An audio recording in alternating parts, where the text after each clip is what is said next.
ভাই দোস্ত হুজুর গো, তাহলে মূলত যেই কথাটা বলতেছিলাম আমি, কথাটা হলো ভালো করে খেয়াল করবেন। ইচ্ছাকৃতভাবে জ্ঞান আছে সেই ব্যক্তির, ঠান্ডা মাথায় কোনো বান্দা যদি নিজে ইচ্ছায় নামাজ ত্যাগ করে, সে কবে নামাজ পড়ছে সে এইটা জানে না, সে মুনাফিক হয়ে যায়, সে কাফের হয়ে যায়। নিজে ইচ্ছায় নামাজ ত্যাগ করা ব্যক্তি মুনাফিক হয়ে যায়, কাফের হয়ে যায়।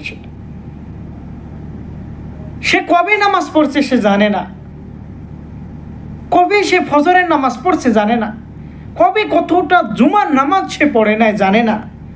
সে আর মুসলমান থাকতে পারে না।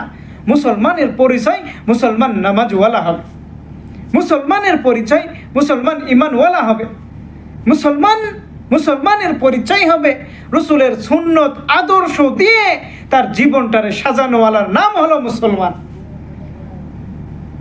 আজকে নামে নামে মুসলমান, কবে আল্লাহ রাব্বুল আলামিনের ইবাদত করছে সে জানে না।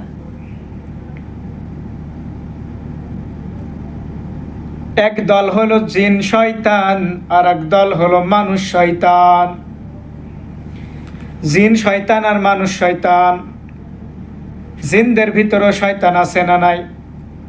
মানুষের ভিতরে শয়তান বলে, এখন দাড়ি রাখবি কেন? মুরব্বি হলে দাড়ি রাখবি। এখন মাথায় টুপি রাখো না, পরে রাখিও। এখন লম্বা জামা পরিও না, পরে পরিও। এই বয়সে নামাজ পড়া লাগবে না, বৃদ্ধ হলে নামাজ পড়িও। এইগুলো হলো যেই কথাগুলো বলে তারা হলো মানুষ নামক শয়তান। আমি তার কাছে প্রশ্ন রেখে যাই যে তুমি আমাকে সার্টিফিকেট দাও, তুমি বৃদ্ধ হলেই মরবা, তখন তুমি নামাজ পড়বা। এমনও মানুষ আছে যারা মসজিদে নামাজ পড়ে না। কোনো মসজিদের ইমাম সাহেব তাকে নসিহত করার পরে তাকে মসজিদে নিয়ে আসছেন।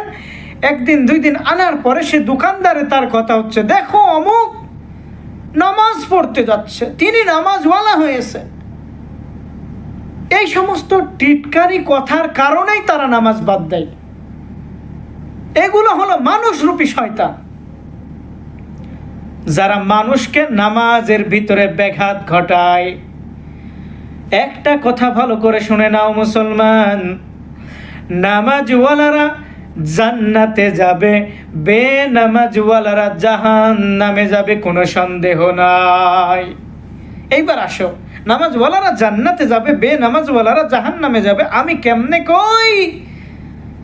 এটা তো আল্লাহর ফয়সালা। আরে মানলাম আল্লাহর ফয়সালা, নামাজ পড়লে মানুষ জান্নাতের দিকে যায়, বেনামাজি কাফের কখনো জান্নাতে প্রবেশ করবে না।